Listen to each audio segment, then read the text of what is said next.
Zato što, evo, koliko je kod vas bilo puno i veoma stručna javnost prvenstveno, mislim da kada govorimo o modnim dešavanjima, da ovo zasigurno jeste događaj nedelja, a možda i nekog dužeg perioda, prosto se uvek užele ljudi da vide šta to ima novo da kaže ko drugi, no Verica Rakočević. Večeras sve to u ateljeu 212, Coco Forever ili Coco Chanel zauvek govori o snazi jedne žene.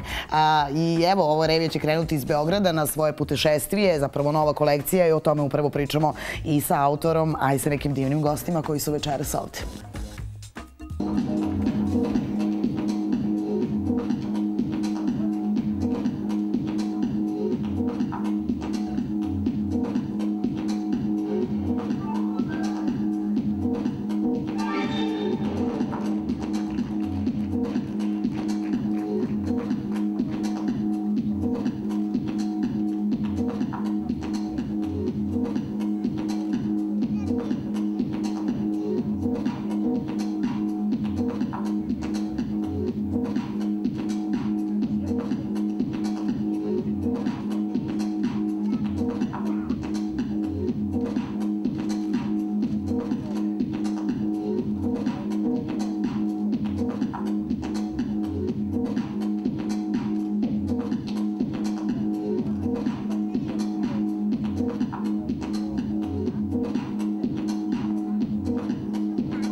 Pa dobroveče, velika zahvalnost što ste ovde. Meni uvek nekako žao, ljudi završe svoje događaje i onda znam da je ono kad dođe to vreme opuštanja i verovatno se negde sedne, ali eto, te male obaveze da svrati do studija B. Verica Rakočević, večeras na moje veliko zadovoljstvo.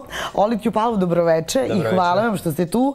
I Gospava Baković, neko ko će malo da nam pomogne, mislim koja je onače vrlo aktualna kada govorimo o crnogorskom tržištu, turizmu takođe, ali malo da bismo se bolje razumeli. Odnosno, mi se super razumemo, nego ste vi malo nesigurni, u stvari odlično govorite srpski.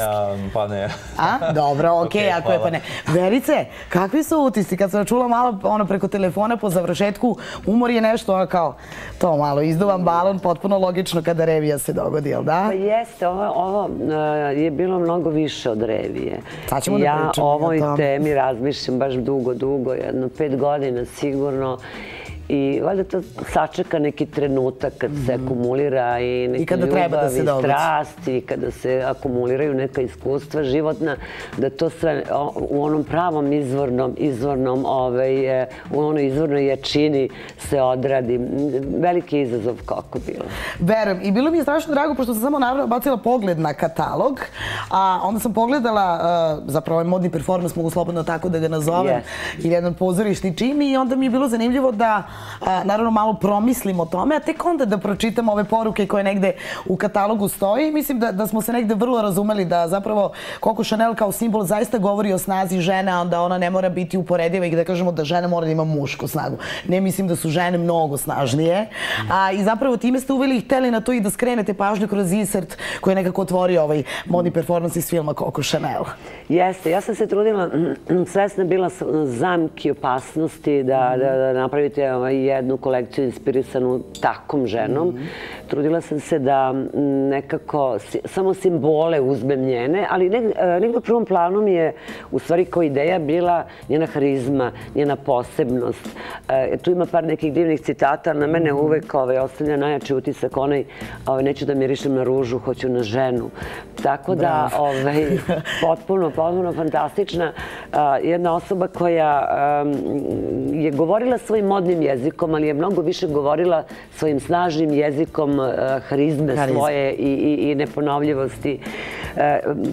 Moram da kažem da sam ja u ovom slučaju radila i režiju, i scenografiju, i modele, i katalog, ideju kataloga. Naravno, je vam to važno, Verice? Prosto da nekako, naravno da se okupi tim profesionalica sa kojima radite godinama unazad, ali prosto da onaj kao i final touch i početak da negde počne upravo od vas i da se tako i završi. U jednom trenutku je izvirila vaša noga i čizmica i zapravo sam videla da ste vi tu vrlo u backstage-u i da posmatrate sve ono što se dešava na sceni. Ja sam tu negde bila iz senke i ono što je meni jako bitno i što ja svih ovih godina radim, to je privilegija s jedne strane, a jako teško s druge strane, a to je da to što radim bude mnogo više od mode. Jer kad vi radite teme tipa Isidora Duncan, pa Čučuk Stana, pa Frida Kahlo, pa onda Coco Chanel, vi onda morate ipak da imate tu jednu ozbiljnu širinu, morate da se bavite tim temama ozbiljno, s jedne strane. S druge strane, profesionalno, modno kad gledate, morate da imate dobar katalog, da bi mogli da stojite svojim imenom i prezimenom iza toga što radite, da se ne postidite nijednog trenutka. Ono što moram da iskoristim priliku da kažem, a vezano je za ovu kolekciju, ja sam imala neku svoju ličnu, vrlo jaku inspiraciju. I tako da sam bila zadovoljna. Ja ne volim kad sam zadovoljna, nekako se plašim toga. Da se ne uljuljkate kao šta? Ne da se ne uljuljkam, nego zadovoljna sam sada, a šta ću sada? Dalje, gde? Pa vi ćete opet zadovoljni. Pa vi ćete opet zadovoljni. Da, ali šta je napred? Da, tako da ovoga puta je sve nekako išlo na ruku. Ne znam, vidjeli ste katalog. U katalogu je upravo auto iz filma. Bukvalno pronašla sam ga u Somboru. Fantast je dočarao taj zamak u kome su oni bili. Ali ima jedan moment na filmu, ja sam sigurna da ste vi to zapamtili, koji je nekako autobiografski moj. Odmah sam prepoznala, dobro. Jer meni su godinama govorili da sam Šnajderka iz Podujeva, da sam... To je posljednja rečenica koju on njoj izgovara. Kašica, da, i tako dalje. Ja sam nekim svojim jezikom dokazala da... Kad je rekao ti nemoj da praviš ti samo prodaje ovaj model. Da, ti ne daš te umetnosti. Ali ključna rečenica, to vi vrlo dobro znate što znači, ni ona u izvornom smislu